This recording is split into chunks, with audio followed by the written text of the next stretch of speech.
Yeah, hi folks. Yes, Air New Zealand told Two Fat Maori Ladies they should have bought 2 seats instead of 1, for safety reasons, and rightfully so in my opinion. But not only for safety reasons, why should people who manage their weight properly subsidise people who don't? But first, some uncomfortable net zero truth bombs were dropped on the BBC the other day, and hat tip to Peter Rhodes for this one. And as you watch, take note of how the climate zealots react.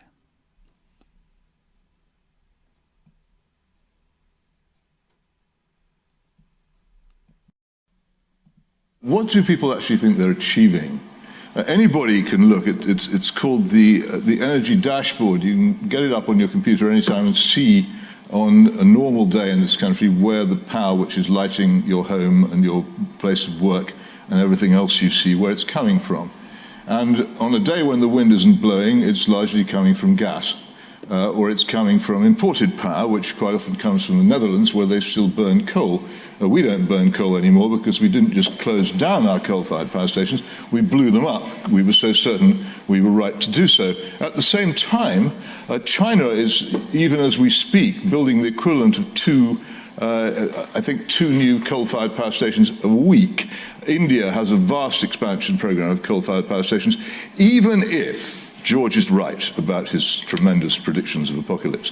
Even if he's right, the contribution which this country is making by what it's doing to these outcomes is not merely minimal, it's non-existent. Everything that we do is completely blotted out by what much larger countries are doing to maintain their own power. Now, if you want to live in a country with net zero, if you want to live in a country where nobody can afford to heat their house, where people have incredibly expensive and largely non-functioning heat pumps inflicted on them, if you want that kind of thing to happen to you, if you want lots of people to lose their jobs because there's no energy, if you want to be cold all the time, if you want the computers which make life possible in practically every form of life to shut down every so often, then carry on believing that the demand to go for net zero, to keep it in the ground, is intelligent and thoughtful. Now to the fat ladies. 2 Northland women say they were left stranded after being removed from an Air New Zealand flight for being too big. The women claim they were told by a flight attendant that they should have purchased 2 seats each rather than 1, and were left feeling ashamed and embarrassed. Yeah, and they should have felt ashamed and embarrassed for not being able to fit into an airline seat. Castles has more. Passengers had just boarded this Napier to Auckland flight, but it wasn't going anywhere. On the way out, mind your head and step. They were told to disembark.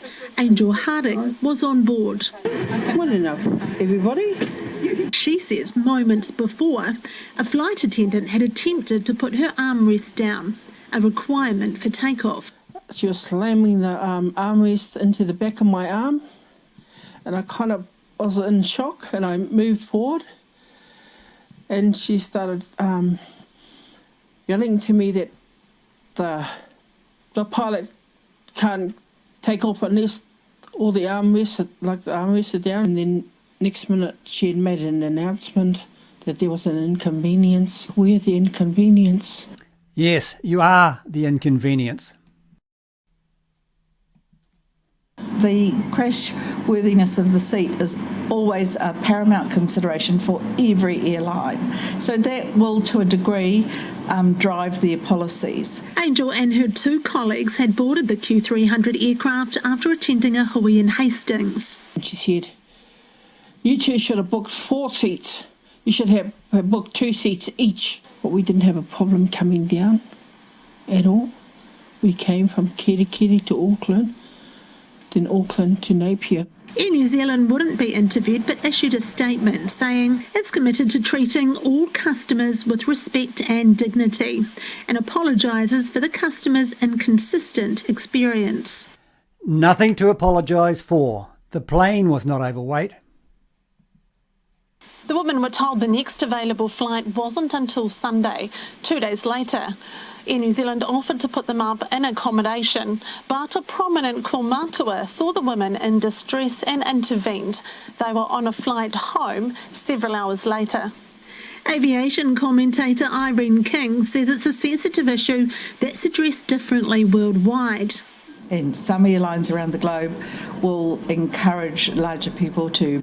Larger people? You mean obese people, don't you?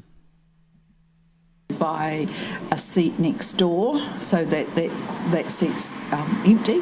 In New Zealand, we don't have any prescriptive legislation. Air New Zealand says they'll recommend customers who require additional space get in touch before their flight. Angel Harding and her friend are now seeking compensation for hurt, humiliation and trauma. Wow, compensation for eating too much KFC and other junk food.